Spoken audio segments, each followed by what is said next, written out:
Posterior and पे pyloric sphincter है, जिनके नेम आपको याद करने, कार्डियक एंड पाइलोरिक स्फिंक्टर।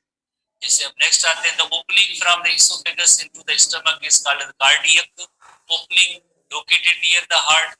इस वजह से इसका नेम कार्डियक ओपनिंग रखा गया है, क्योंकि आपको पता है कि हमारी जो चेस्ट कैविटी है या जिसे थोरेसिक कैविटी कहते हैं, इसके अंदर सिर्फ दो ऑर्गन है। कौन से दो ऑर्गन है? कौन से दो ऑर्गन है? कि लिवर है, दूसरे जो है दूसरे ऑर्गन का नेम है हार्ट है। लिवर एंड हार्ट है, बीच में डायफ्रेम आ गई।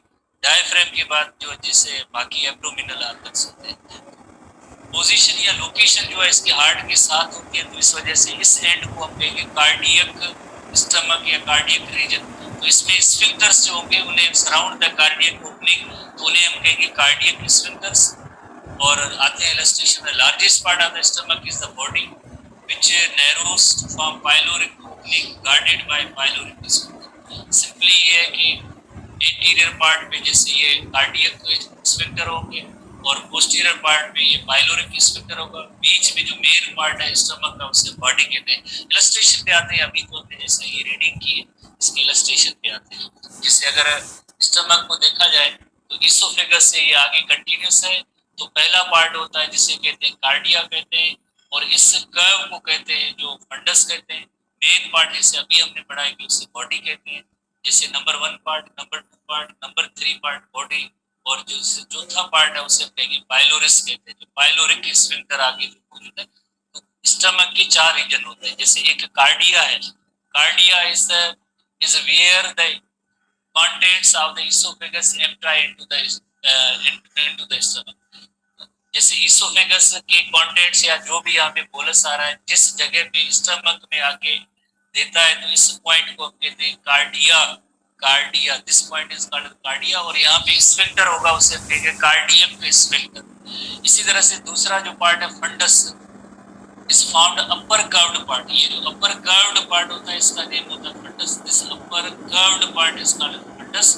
बाकी मेन पार्ट है, main part of the stomach is called the body। Number 3, body is the main central region of the stomach। main central region stomach का उसे body कहते हैं। चौथा और आखिरी पार्ट है जिसे पाइलोरिस कहते हैं। और जैसे लिटरेरी मीनिंग जैसे गेट कीपर की है, गेट कीपर की मीनिंग ये है कि यहाँ के जो कंटेंट्स है आप duodenum first part of small intestine में जाएंगे, तो यहाँ पे स्फिंक्टर भी होगा, उसका नेम भी होगा pyloric sphincter. The lower is the lower secretion of the stomach that empties into the content into the duodenum। तो पाइलोरिस के बाद देन जो duodenum में जाएगा। तो ओवरऑल जैसे यहाँ पे भी कर्व होती है, ये भी कर्व है। जैसे आप यकीनन जैसे आप जितने भी ऐसे कर्व है, ऐसे नहीं कि आप स्टमक को इस तरह से बना लें अपनी चॉइस पे कि ये स्टमक है, नहीं। एक कर्व इस जगह पे होती है, यहाँ पे बड़ी कर्व है, और अंदर की तरफ भी कर्व होती है, कर्व होती है। जैसे ये lesser curvature of the stomach है, ये ग्रेटर कर्वेचर ऑफ स्टमक है। और यहाँ पे जैसे आप देखें कार्डियक नॉच, और ये भी जैसे फंडस भी जैसे हमने पढ़ा था is found by the upper curved part. ये भी कर्व्ड पार्ट होगा, ये भी कर्व्ड पार्ट होगा, अंदर की तरफ भी कर्व होगी। कर्व्स बनाना जरूरी होता है, ठीक है। तो इसे हम कहते हैं कि ये स्टमक की 4 रीजन। और अब हम जैसे देखते हैं कार्डियक स्फिंक्टर और पाइलोरिक स्फिंक्टर कहाँ पे होते हैं। जैसे ये जो स्फिंक्टर है, जैसे अभी हमने नोट किया था, ये रीजन जैसे स्टमक अपना कंटेंट जो स्टमक के पहले पार्ट में देते हैं उसका नेम है कार्डिया। और यहाँ पे जो स्फिंक्टर्स हैं इन्हें हम कहते हैं कार्डियक स्फिंक्टर। इसी तरह से जब स्टमक अपने कंटेंट्स स्मॉल इंटेस्टाइन के पहले पार्ट ड्यूडेनम को देते हैं, तो यहाँ पे पाइलोरिक स्फिंक्टर होता है, पाइलोरिक स्फिंक्टर। ये कार्डियक स्फिंक्टर, ये पाइलोरिक स्फिंक्टर। कार्डियक स्फिंक्टर जैसे ये क्लोज हो जाता है, तो ये कंटेंट्स है ये यहाँ से बाहर नहीं जा सकते, क्योंकि ये जैसे आप कहें ना ये सैक या बैग लाइक स्ट्रक्चर। जैसे सैक या बैग होती है, कोई भी जैसे अगर नीचे भी बंद है और उसका मुंह है, उसका अगर हम किसी रोप से, रस्सी से, धागे से बंद कर दें, तो जाहिर है उसके कंटेंट इसी बैग के अंदर पड़े होते हैं। जाहिर है उस रोप या रस्सी या धागे को हम खोलेंगे तो ही जैसे उसका ओपनिंग होगा। तो जब भी जैसे एंटी पेरिस्टाल्सिस होती है, फोर्स स्टमक पे आती है, तो ही वोमिटिंग होती है, तो उस वक्त ये जो है जैसे कार्डियक स्फिंक्टर ओपन होते हैं। अदरवाइज जैसे एक बार अंदर आया तो उसके बाद जैसे यकीनन ये बाहर नहीं जाता। इसी तरह से पाइलोरिक स्फिंक्टर की वजह से यकदम जैसे हम फूड खाते हैं, यकदम जो जीआईटी के अंदर आगे डायरेक्ट स्मॉल इंटेस्टाइन तक नहीं जाता है, लार्ज इंटेस्टाइन तक नहीं जाता है, या एनस से पास नहीं हो सकता। वाई बिकॉज यहाँ पे भी स्फिंक्टर है जिसका नेम है पाइलोरिक स्फिंक्टर। इन स्फिंक्टर्स की वजह से जैसे तकरीबन 4 to 6 आवर्स तक जो है ये फूड इसके अंदर रहता है, स्टमक रीजन के अंदर रहता है। ठीक है, तो ये आप देखिए, दोबारा रीजन भी याद करते हैं, जैसे इलस्ट्रेशन आप देखते जाते हैं तो रीजन भी याद करें। पहले रीजन को कहते हैं कार्डिया, दूसरे रीजन जैसे ये कर्व्ड है उसे फंडस कहते हैं, तीसरे रीजन मेन रीजन है, main region is called as body, और चौथा रीजन आखिरी रीजन है that is called as pylorus. ये चौथा और आखिरी रीजन है, यहाँ पे पाइलोरिक स्फिंक्टर देन जो है लाइक आगे ड्यूटेरियम में कर्व बनाना जरूरी है। जैसे ये ग्रेटर कर्व है, ये अपर पार्ट की कर्व है, और ये लेसर कर्व है, इनर कर्वेचर है। ठीक है, इस तरह से कर्व स्ट्रक्चर है। अब हम देखते हैं कि अगर इसका हम सेक्शन करेंगे, बस जाहिर तो हमें स्टमक के अंदर ऐसे 4 रीजन्स नजर आएंगे, बट सेक्शन करेंगे तो हमें 4 इनके लेयर्स नजर आएंगे। कौन से? जैसे हमने पहले ही पढ़ा सेरोसा सबसे बाहर, उसके बाद मस्क्यूलरिस लेयर, मस्क्यूलरिस लेयर के बाद सब म्यूकोसा, और सबसे अंदर जो होगा वो म्यूकोसा होगा। तो 4 लेयर्स हैं। ये भी यहाँ स्टमक के अंदर भी 4 लेयर्स होते हैं, बट इनके अंदर और भी अंदर फोल्ड्स होते हैं जिन्हें हम कहते हैं, एसटीबी बुक के अंदर की तस्वीर है, गैस्ट्रिक रूगी कहते हैं, रूगा सिंगुलर है, जी से भी पढ़ते रूगी प्लूरल। तो ये फोल्ड्स को हम कहते हैं, अंदर जो फोल्ड्स मौजूद होते हैं, इनकी वजह से स्टमक जैसे फूड कंटेंट्स जैसे आते हैं तो ये एक्सपेंशन होती है, इन रूगी की वजह से होती है। तो अब थोड़ी सी रूगी को भी डिस्कस करते हैं। पहले हम इनके जो है यकीनन जो 4 रीजन है, अगर हम सेक्शन करेंगे तो आउटर मोस्ट जो है होगा उसका नेम होगा serosa, outer most layer of the stomach. और इसी तरह से दूसरा लेयर है जैसे मस्क्यूलरिस कहेंगे, मस्क्यूलरिस के अंदर क्या होती है? मसल्स होती है। Stomach consist of 3 layers of the muscles, एक outer longitudinal layer, middle circular muscles का लेयर होता है, और इनर जो है कॉल्यूमिनर ओब्लिक मसल्स। तो ये बहुत ही इंपॉर्टेंट क्वेश्चन है कि वाई, बिकॉज स्टमक की मसल्स थोड़ी सी ज्यादा और स्ट्रांग होती है, क्योंकि यहाँ पे फूड रुकता भी है, जैसे चर्निंग एक्शन भी है, और जैसे मैकेनिकल डाइजेशन भी है। तो इस वजह से जो थोड़ी सी मसल्स के 3 लेयर्स होते हैं, एक आउटर लेयर होता है, दूसरा मिडिल लेयर होता है, और तीसरा इनर लेयर है। इलस्ट्रेशन में भी देखेंगे इन तीनों लेयर्स को। आउटर लेयर जो लॉन्गिट्यूडिनल मसल्स कहलाएंगे, सर्कुलर मसल्स कहलाएंगे, और ये ओब्लिक मसल्स कहलाएंगे। ओब्लिक की मीनिंग होती है टेढ़ी, जैसे हम आमतौर पे लेमेन्स लैंग्वेज में कहते हैं oblique 1, oblique 2, oblique nothing but that is the obliquely, जैसे आपको पता है circular muscles, longitudinal muscles, circular muscles, longitudinal muscles and oblique muscles, 3 layers है। सब म्यूकोसा उसके अंदर हमेशा जैसे आपको पता है कि ब्लड वेसल्स होती है, लिम्फेटिक वेसल्स होती है, नर्व्स होती है, तो इसे हम कहते हैं सब म्यूकोसा। सबसे अंदर का इनर मोस्ट लेयर होता है उसे हम म्यूकोसा कहते हैं। Surface that forms numerous tube like gastric pits which are the obliques. Pit की मीनिंग ही जैसे ओपनिंग होती है, इसमें काफी सारी पिट्स होती है जिसे हम ओपनिंग भी कहते हैं, फॉर द गैस्ट्रिक ग्लैंड। जिससे आपको पता है कि स्टमक जो है, स्टमक के अंदर गैस्ट्रिक ग्लैंड्स भी है। जैसे जस्ट आप ये ना समझे कि इसमें आर्थिक तौर पे फूड स्टोर होता है, इसमें गैस्ट्रिक ग्लैंड्स है जिनकी सिक्रीशंस होती है, जिसमें काफी सारे एंजाइम्स भी होते हैं, जो एंजाइम्स फूड को डाइजेस्ट भी करते हैं। तो गैस्ट्रिक ग्लैंड्स की जो सिक्रीशन आएगी, यकीनन उनके लिए ओपनिंग होनी चाहिए ताकि वो स्टमक में आए और स्टमक के अंदर जितने कंटेंट्स हैं उनको डाइजेस्ट करें। तो उसकी जो गैस्ट्रिक ओपनिंग्स का होना जरूरी है। ओपनिंग की मीनिंग है सुराख, तो उन्हें हम कहते हैं गैस्ट्रिक पिट और ओपनिंग। बायोलॉजिकल टर्मिनोलॉजी में गैस्ट्रिक पिट्स कहेंगे, सिंपली हम कहेंगे कि ये सुराख है जिसमें जो गैस्ट्रिक सिक्रीशन है वो आके स्टमक के अंदर खाली होती है फॉर द गैस्ट्रिक ग्लैंड्स। तो इससे हम कहते हैं कि ये जो 4 लेयर्स हैं, सेरोसा, मस्क्यूलरिस, सब mucosa and that is the mucosa. हम इनकी एक इलस्ट्रेशन भी देखते हैं कि किस तरह से ये 3 टाइप की, खास तौर पे 3 टाइप। सबसे बाहर जैसे आपने देखा लॉन्गिट्यूडिनल मसल्स है, ये लॉन्गिट्यूडिनल मसल्स का लेयर है। उसके बाद सर्कुलर मसल्स का लेयर है, नंबर 2 सर्कुलर मसल, और तीसरा जो है ओब्लिकली मसल्स है, जैसे ये ओब्लिक मसल्स है। ठीक है, आउटर जो है 3 लेयर्स कौन से? आउटर जो है that is the longitudinal muscles, middle layer है दैट इज सर्कुलर मसल्स, और इनर जो ओब्लिकली कोलुमेलर एपिथेलियम, इनकी जो ओब्लिक मसल्स का लेयर है। ठीक है, तो ये बहुत ही इंपॉर्टेंट सवाल है। 3 जो लेयर्स होते हैं, एक लॉन्गिट्यूडिनल मसल्स का लेयर, सर्कुलर मसल्स का लेयर, मिडिल लेयर है दैट इज सर्कुलर मसल्स, और इनर जो ओब्लिकली कोलुमेलर एपिथेलियम, इनकी जो ओब्लिक मसल्स का लेयर है। ठीक है, तो ये बहुत ही इंपॉर्टेंट सवाल है। 3 जो लेयर्स होते हैं, एक लॉन्गिट्यूडिनल और सर्कुलर मसल्स के लेयर के बाद है ओब्लिक मसल्स है। ये जो फोल्ड्स इसकी बात कर रहे थे ना कि पूरा स्टमक है उसके अंदर ऐसे फोल्ड्स मौजूद है जिन्हें कहते हैं गैस्ट्रिक रूगी कहते हैं। रूगा सिंगुलर होता है, ई ऐड करने से प्लूरल होता है। ये पूरे स्टमक के अंदर ऐसे फोल्ड्स होते हैं। जैसे हम फूड खाते हैं तो स्टमक भर जाता है, तो इन गैस्ट्रिक रूगी की वजह से। ठीक है, बाकी जैसे हमने पहले से पढ़ा है कि आउटर मोस्ट कवर जो होता है उसे कहेंगे सेरोसा, दूसरा जो मस्कुलरिस लेयर होता है, तीसरा जो होता है सब म्यूकोजा, और इनर मोस्ट सबसे अंदर जो है उसे म्यूकोजा कहते हैं, जिसमें गैस्ट्रिक पिट्स हैं। वाई बिकॉज जो गैस्ट्रिक ग्लैंड्स होंगे उनकी सीक्रेशन के लिए अंदर जो दाखिल होने के लिए इसे। तो इस सेक्शन के अंदर हमने ये सीखा कि कौन कौन सी मसल्स हैं। Outer one that is the longitudinal muscle, middle one that is the circular muscles, और देन जो ओब्लिक मसल्स है। ठीक है, ये सबसे बाहर का जो लेयर था ये सेरोसा, दूसरा ये मस्कुलरिस लेयर है, तीसरा जो सब म्यूकोजा लेयर है, और चौथा इनर वन दैट इज होता है वो म्यूकोजा होता है। बाकी अंदर म्यूकोजा के अंदर ऐसे रूगी और फोल्ड्स भी मौजूद है। रूगी और फोल्ड्स, एक रूगी के हवाले से थोड़ा सा डिस्कस करना है। ये रूगी, गैस्ट्रिक रूगी, गैस्ट्रिक रूगी जो होता है, थोड़ी सी एडिशनल पॉइंट है, ये स्टमक के अंदर ऐसे सारे फोल्ड्स होते हैं। Gastric rugae are the coiled section of tissue that exist in mucosal and sub mucosal layers. उनके अंदर ऐसे कॉइल्ड टिश्यूज हैं of the stomach. They provide elasticity by allowing the stomach to expand when bolus enters it. तो ये stomach को expand होने देता है जब भी बोलस वगैरह एंटर होते हैं। वाई बिकॉज यहाँ पे कॉइल्ड सेक्शंस इनके मौजूद है, इसे हम कहते हैं गैस्ट्रिक रूगी कहते हैं।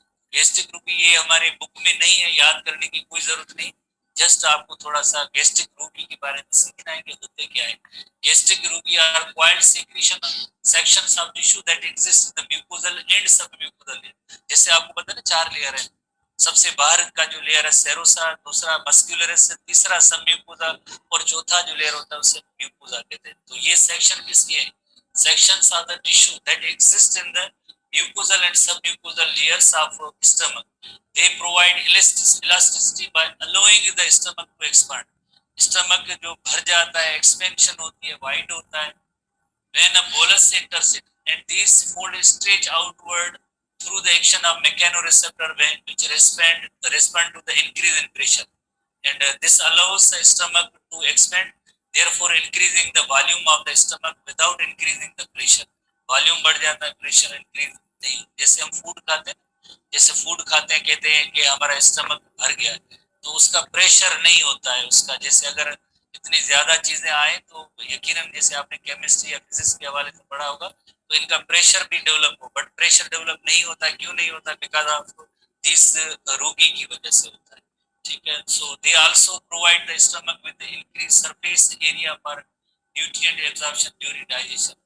बहरहाल ये रूबी के हवाले से तो गैस्ट्रिक रूबी इन्हें हम कहते हैं, गैस्ट्रिक रूबी जो फोल्ड्स है म्यूकोजा और सब म्यूकोजा सेक्शन के है। उसके बाद जैसे सेरोसा वगैरह, तो अब हम इसके अंदर जैसे डिस्कस करेंगे कि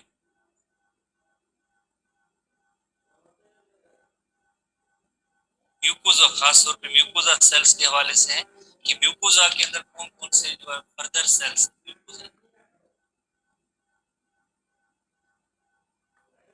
म्यूकोजा के अंदर जैसे ये हमारे एनटीपी बुक के अंदर 254 पेज पे आप आएंगे, अपने बुक को जरा देखेंगे तो 4 लेयर तो हमने पढ़े। कौन सी 4 layer? Outer one that is the serosa, और दूसरा जो लेयर होता है मस्क्यूलरिस लेयर, मस्क्यूलरिस लेयर, और तीसरा जो लेयर है उसे कहेंगे सब म्यूकोजा, और चौथा जो लेयर है that is called as mucosa जो इनर मोस्ट है। म्यूकोजा के अंदर जैसे आपने अभी पढ़ा कि गैस्ट्रिक पिट्स हैं, जिन्हें हम कहते हैं गैस्ट्रिक पिट्स, पिट्स या सुराग, जिनके ये ओपनिंग है और जिनके कंटेंट्स की सीक्रेशन आगे स्टमक में आती है। तो गैस्ट्रिक पिट किसके लिए होते हैं? यहाँ पे जो है गैस्ट्रिक ग्लैंड्स है। गैस्ट्रिक ग्लैंड्स में क्या क्या इंक्लूड है? नंबर 1 पेराइटल और ऑक्सेंटिक सेल। पेराइटल सेल को ऑक्सेंटिक सेल्स भी कहते हैं। They produce HCl and intrinsic factor. आगे हम डिस्कस करेंगे इंट्रिंसिक फैक्टर, जिसे गैस्ट्रिक इंट्रिंसिक फैक्टर भी कहते हैं, और ये ग्लाइकोप्रोटीन है, और इसका काम होता है necessary for the absorption of vitamin B12 ठीक है, ये इस इंट्रिंसिक फैक्टर का काम होता है। एब्जॉर्प्शन ऑफ विटामिन बी 12 के लिए जैसे नेसेसरी होता है, उसके लिए बहरहाल इसमें आगे डिटेल में इतनी नहीं है, बट हम यहाँ पे नोट करेंगे। It produce HCl, parietal cells जो होते हैं वो जैसे ऑक्जेंटिक सेल भी कहते हैं, वो HCl प्रोड्यूस करते हैं, हाइड्रोक्लोरिक एसिड, बिकॉज स्टमक का जो एनवायरनमेंट होता है little bit acidic in nature होता है। और आप स्टूडेंट्स को ये भी जहन में है कि एंजाइम्स होते हैं, हर एक एंजाइम का एक खास पीएच होता है, उस पर वर्क करते हैं। तो कुछ ऐसे एंजाइम जैसे जिनको एसिडिक मीडियम में काम करना होता है, तो जाहिर है एसिडिक मीडियम कैसे प्रोड्यूस होगा, उसके लिए जरूरी है, नेचर ने ये हमें दिया है, गिफ्ट दिया है कि जैसे पेराइटल और ऑक्जेंटिक सेल्स होते हैं वो एक HCl भी प्रोड्यूस करते हैं, कि अगर कोई इस तरह के एंजाइम्स हैं जिनको पीएच कम चाहिए, एसिडिक मीडियम चाहिए, जिनका एक्शन होना है, तो उसके लिए जो है ये पेराइटल और ऑक्जेंटिक सेल्स है। दूसरे चीफ और जाइमोजेनिक सेल्स जिसे कहते हैं, जाइमोजेन भी जिसे कहते हैं, ये पेप्सिनोजेन सीक्रेट करते हैं। काफी सारे हमारी बॉडी के अंदर ऐसे एंजाइम्स होते हैं जो डायरेक्टली एक्टिव नहीं होते, इनएक्टिव फॉर्म में होते हैं। जैसे ये एक्टिव इसका फॉर्म होता है वो पेप्सिन होता है, pepsinogen is converted into pepsin by the action of HCl। थोड़ा बहुत अगर आपने लोअर क्लास में पढ़ा होगा कि शुरू में पेप्सिनोजेन प्रोड्यूस होता है, pepsinogen inactive form of enzyme है, ये एक्टिव फॉर्म ऑफ एंजाइम है, पेप्सिन कौन करता है कन्वर्ट इसको, HCl करता है। जब भी बोलस या फूड जैसे आपके स्टमक में पहुंचेगा उसके बाद ही ये गैस्ट्रिक ग्लैंड्स होंगे, तभी ये अपनी सीक्रेशन प्रोड्यूस करेंगे। तो जहन में तो आता है ना हमारे यहाँ कि HCl प्रोड्यूस होता है, तो ये खतरनाक क्यों नहीं है। HCl तभी ऐसी गैस्ट्रिक जूस प्रोड्यूस होंगे जब स्टमक के अंदर फूड कंटेंट होंगे, तो ही जो है गैस्ट्रिक सीक्रेशन रिलीज होगी, अदरवाइज हर वक्त गैस्ट्रिक सीक्रेशन रिलीज नहीं। एबनॉर्मल या डिजीज मैकेनिज्म में रिलीज हो तो अलग चीज है, अदरवाइज नॉर्मली ये होता है कि जैसे नॉर्मली जैसे तभी जो गैस्ट्रिक सीक्रेशन रिलीज होगी जब फूड कंटेंट्स स्टमक के अंदर आएंगे। तो जैसे फूड कंटेंट स्टमक के अंदर आएंगे पेप्सिनोजेन भी रिलीज होगा, और ये जैसे HCl भी प्रोड्यूस होगा, pepsinogen is converted into pepsin by the action of HCl। उसके बाद एक एंडोक्राइन सेल्स भी है, सीक्रेट हार्मोन्स। कौन सा हार्मोन, जैसे एक गेस्ट्रिन हार्मोन है, गेस्ट्रिन हार्मोन की वजह से गैस्ट्रिक जूस रिलीज होगी। आगे हम इसके मैकेनिज्म पढ़ेंगे। गैस्ट्रिक जूस, यकीनन गैस्ट्रिक जूस के अंदर क्या है, गैस्ट्रिक जूस के अंदर जैसे HCl है, गैस्ट्रिक जूस के अंदर पेप्सिनोजेन है, और इसी तरह से म्यूकस सीक्रेटिंग सेल्स भी होते हैं जो म्यूकस प्रोड्यूस करते हैं, तो इसे कलेक्टिवली कहते हैं गैस्ट्रिक जूस। गैस्ट्रिक जूस तब रिलीज होगी जब ये गैस्ट्रिन हार्मोन रिलीज होगा। गैस्ट्रिन हार्मोन कौन रिलीज कराएगा, गैस्ट्रिन हार्मोन ये भी जैसे जैसे एक एंडोक्राइन सेल्स है, बिकॉज़ एंडोक्राइन ग्लैंड्स की जो सीक्रेशन होती है उसे हम कहते हैं हार्मोन कहते हैं। The secretion of endocrine gland is called hormone. Inter में इसकी थोड़ी सी डिटेल टॉपिक भी मौजूद है। तो ये हार्मोन, इसका नेम क्या है, गेस्ट्रिन, गेस्ट्रिन, ठीक है। तो ये ऐसे लफ्ज जो है थोड़े से कॉम्प्लेक्स हैं, तो आपको यकीनन थोड़े थोड़े से याद करने चाहिए आहिस्ता आहिस्ता। तो ये स्टमक के अंदर ऐसे गैस्ट्रिक ग्लैंड्स होते हैं, स्टमक के अंदर ऐसे गैस्ट्रिक ग्लैंड्स होते हैं। तो ये सेरोसा पार्ट है, ये एंटीबी में हम जैसे देख रहे थे, सेरोसा पार्ट इसके बारे में कंटेन्स है secretory epithelium layer and a thin connective tissue layer that reduces the friction from muscle movement. उसके अंदर लाइक सेरोसा पार्ट के अंदर ये भी एक थोड़ी सी पॉइंट है हमारे एंटीबी में मौजूद है। बाकी जैसे आपको पता है कि 4 लेयर है, तो हमने ये तो पढ़े हैं। जैसे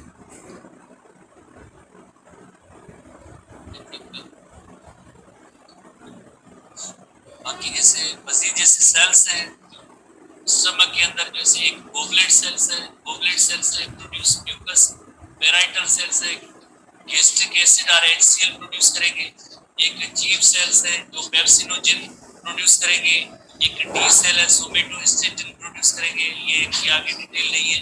एक जी सेल है जो गैस्ट्रिन हार्मोन प्रोड्यूस करेंगे, ये गैस्ट्रिन हार्मोन प्रोड्यूस करेंगे। आगे इनकी डिटेल्स थोड़ी थोड़ी सी आएंगी, यहाँ पे एक शार्ट में मौजूद है। तो ये जो epithelial cells of stomach can be divided into 4 main types. Epithelial cells of stomach कौन से, जैसे 4 सेल्स हैं। जैसे नंबर 1 गोबलेट सेल्स हैं, तो गोबलेट सेल, ये जो कलर जो आपको नजर आ रहा है ये goblet cells, goblet cells which produce mucus in the surface और ऑक्जेंटिक सेल्स हैं जो HCl और इंट्रिंसिक फैक्टर प्रोड्यूस करते हैं, ऑक्जेंटिक सेल। और इसी तरह से जी सेल भी है, जाइमोजेनिक सेल्स भी हैं, हार्मोन सिक्रेटिंग सेल्स जी सेल है। तो ये सारी चीजें आगे चल के डिस्कस करेंगे। अब जो है this is the class of received by